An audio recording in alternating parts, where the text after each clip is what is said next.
being recorded. All right.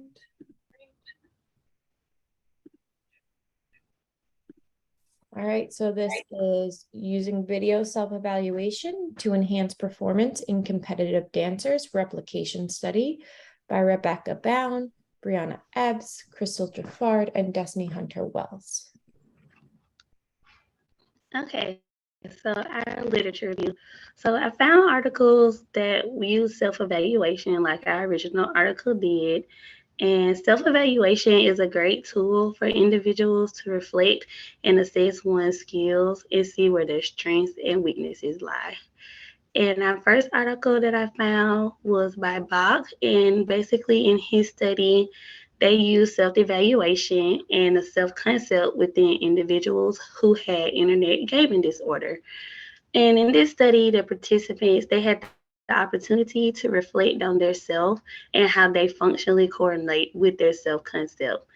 And Bach defined the different subparts to one's self-concept, and it is defined as the subjective evaluation of one's own physical appearance, physical self-concept, social competencies, the capability to recognize, express, and regulate one's feelings, which is emotional self-concept, and skills for reaching academic goals. The next article also used self-evaluation, but this is also used in a different setting and occupation. And for this study, they used a tool called the SASCCS, which is a self-evaluation scale of cognitive complaints and schizophrenia. And so with this article, they wanted the patients who were diagnosed with schizophrenia, they had a chance to evaluate how they viewed their cognitive impairment. And the conclusion from that article was that it was subjective evaluation that enables patients to become more aware of their symptoms, and it is at the first step of process of psychoeducation and insight building. And that article was by Haddad. So our next literature review that I found where they used self-evaluation and it was able to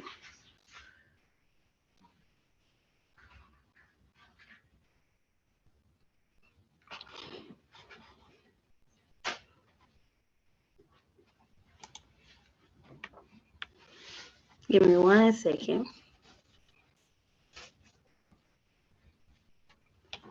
So this next article, it gave women the age of 60 to evaluate their physical activity using objective self-report assessments.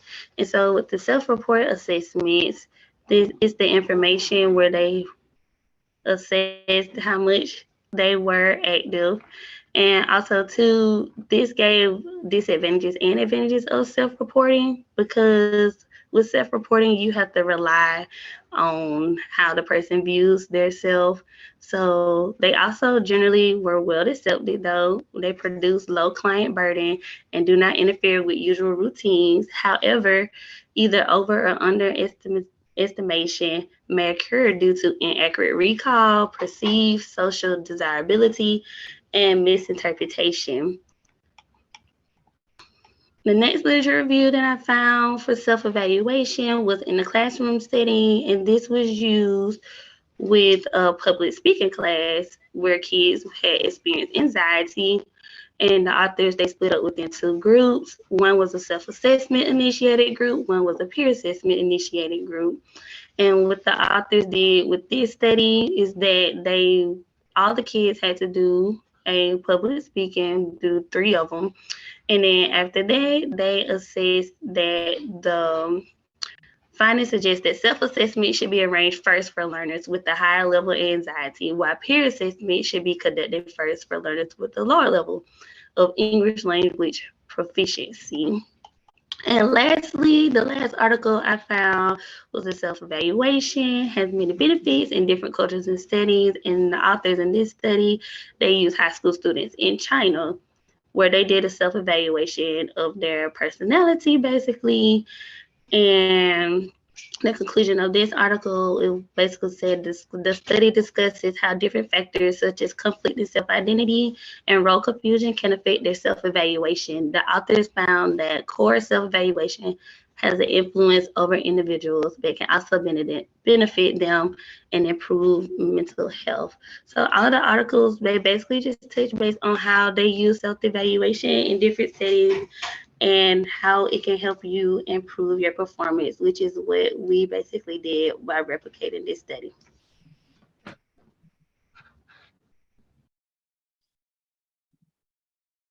The purpose of this study is to evaluate and assess the effectiveness of the evaluation using video recording to increase performance of 3 dance moves based on a task analysis of each dance.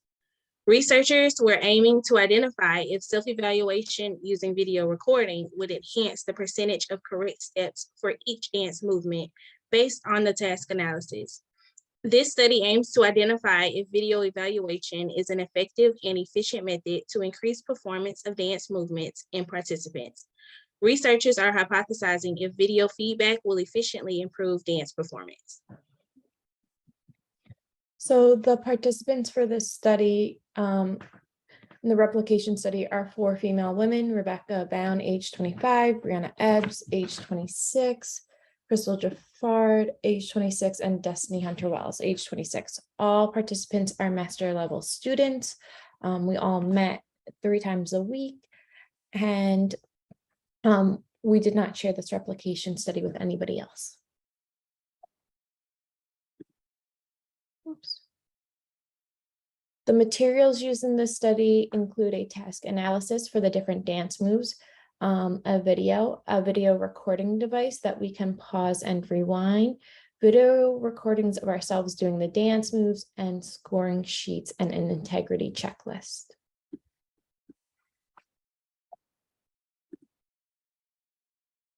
The definitions of the 3 dance moves that we did was a fan kick, which is defined as one leg traveling in a circular motion, rotating 180 degrees in the air while the body stays aligned. Examples include swooping the leg in front of the body in a circular motion. Non-examples include extending the leg straight out. The chassé grand jeté is a high leap where the dancer throws one leg into the air and pushes off the floor with the other, with arms stretched horizontally on the side of the body. Examples include a high jump with one leg stretched forward. Non-examples include jumping or hopping. And then we did the pirouette, and the pirouette is the act of spinning on one foot on the point of the toes. Examples include twirling on pointed toes. Non-examples include spinning with feet flat on the ground. Data collection. Data will be collected using a task analysis to evaluate the correct steps completed via video. The percentage of the correct steps will be calculated by dividing the number of correct steps by the number of steps in the task analysis multiplied by 100. For the baseline, during the baseline, we recorded ourselves 3 times across 5 different days, doing 3 dance moves. We then recorded ourselves based off of how we think we did. There was no feedback provided for the baseline. For the treatment, participants will complete each of the 3 dance movements while recording themselves. Participants will watch their videos and score their dance movements using a task analysis scoring sheet containing 5 to 10 steps. The participants will then complete each of the movements 2 or more times and score their videos. After the evaluation of the 3 videos of the performance, the participants will complete the movements 3 times for data collection purposes. Each intervention video will be 30 seconds to a minute long, depending on the length of the movement before being performed.